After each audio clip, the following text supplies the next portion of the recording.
టమాటా rice చేసుకున్నాం. ఈ టమాటా rice చేసుకోవడానికి కావాల్సిన పదార్థాలు చూద్దాం. ఒక గ్లాస్ బియ్యం తీసుకుంటాను. గ్లాస్ బియ్యానికి 3 టమాటాలు, 2 పచ్చిమిర్చి, ఆ విధంగానే హోల్ గరం మసాలా తీసుకుంటున్నాను.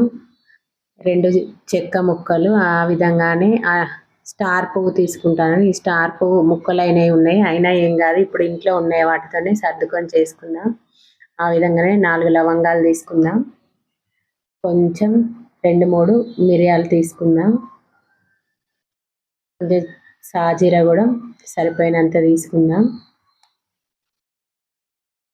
ఇప్పుడు ఇవన్నీ మనం పక్కన పెట్టుకొని ఇందులోకి 2 బగారా ఆకుల్ని, ఆ విధంగా 2 ఇలాచీలు కూడా తీసుకొని వీటిని పక్కన పెట్టుకుందాం. ఇప్పుడు మనం ఒక గిన్నెలోకి ఆ గ్లాస్ బియ్యాన్ని వేసుకొని శుభ్రంగా 2-3 సార్లు కడుక్కుందాం. కడుక్కొని అందులోకి వాటర్ పోసి ఉంచుకుందాం. మునిగే వరకు వాటర్ పోసి ఉంచుకోవాలి.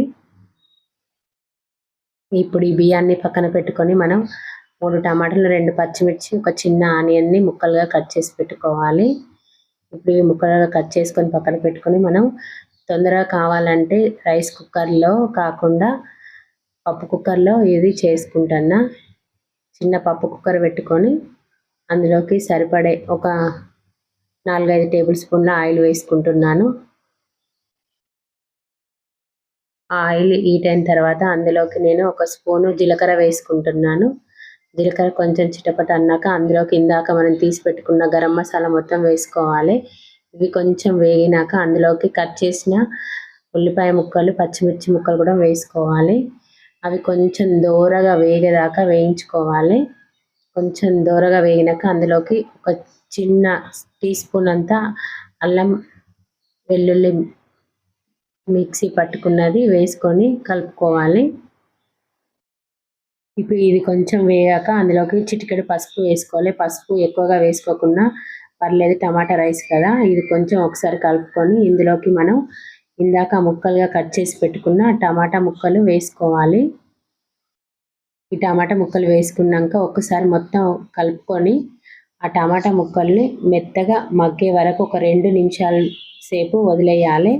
ఈ విధంగా 2 నిమిషాల తర్వాత మగ్గిన తర్వాత ఆయిల్ పైకి తేలుతుంది చూడండి. ఇప్పుడు మనం ఇందులోకి సరిపడినంత 1 స్పూన్ మాత్రం ధనియాల పొడి వేసుకోవాలి.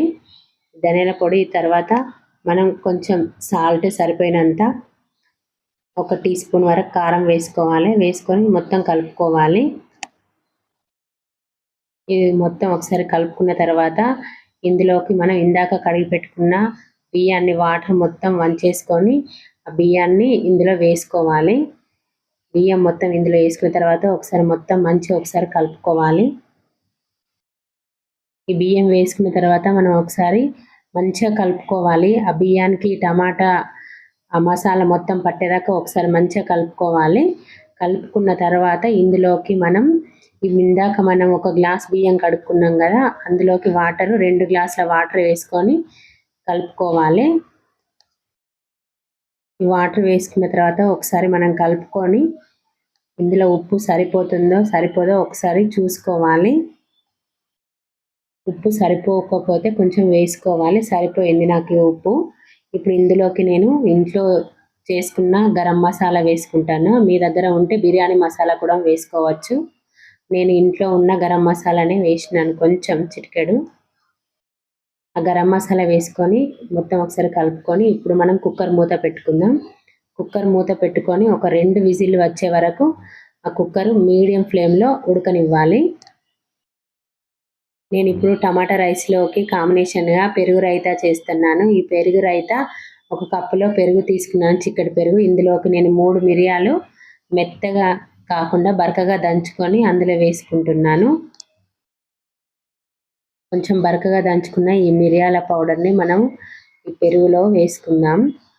ఇప్పుడు ఈ పెరుగులో సన్నగా ముక్కలు కట్ చేసుకున్న ఆనియన్ కూడా వేసుకుందాం. అందులోకి మనం చిన్నగా తురిమి పెట్టిన కొత్తిమీర కూడా వేసుకొని మొత్తం ఒకసారి కలుపుకోవాలి. ఈ విధంగా ఉల్లిగడ్డ, మిరియాల పౌడర్, కొత్తిమీర మొత్తం కలిసేదాకా కలుపుకున్న తర్వాత ఇందులోకి మనం ఉప్పు కొంచెమే వేసుకోవాలి. రైస్లో ఆల్రెడీ ఉప్పు ఉంటుంది కాబట్టి చూసుకొని లైట్గా ఉప్పు వేసుకొని ఒకసారి మొత్తం కలుపుకుందాం. అయిపోతుంది. ఈ పెరుగు రైతా రెడీ అయిపోయినట్టే. నేను చేసే రైతా మాత్రం ఈ విధంగానే చేస్తాను. ఇప్పుడు కుక్కర్ విజిల్ వస్తుంది. 2 విజిల్ వచ్చినాక నేను ఈ కుక్కర్ మూత తీసి చూద్దాం. 2 విజిల్ అయిపోయినాక ఆవిరికి ఉడికాక ఒకసారి మూత తీసి చూద్దాం. ఇప్పుడు ఇందులోకి మనం కొంచెం కొత్తిమీర వేసుకుందాం. అయిపోయింది. టమాటా రైస్ చాలా టేస్టీగా ఉంటుంది. మన బిర్యానీ లానే టేస్ట్ వస్తుంది. నేను చాలాసార్లు చేసిన, మా పిల్లలకు కూడా చాలా ఇష్టం. చూడండి, అన్నం కూడా పొడి పొడిగా బిర్యానీ లానే ఉంటుంది. బయట కొనుక్కొచ్చుకునే అవసరం లేదు. పిల్లలకు చాలా ఇష్టంగా తింటారు. మనం అప్పటికప్పుడు ఇంట్లో ఈజీగా చేసుకోవచ్చు. ఈ టమాటా రైస్ సేమ్ బిర్యానీ లాగానే ఉంటుంది. టేస్ట్ కూడా ఆ విధంగానే ఉంటుంది. మీరు కావాలంటే ఇందులో బిర్యానీ మసాలా కూడా వేసుకోవచ్చు. చాలా అంటే చాలా టేస్టీగా ఉంటుంది. ఒకసారి మీరు కూడా మీ ఇంట్లో ట్రై చేయండి. Bye friends.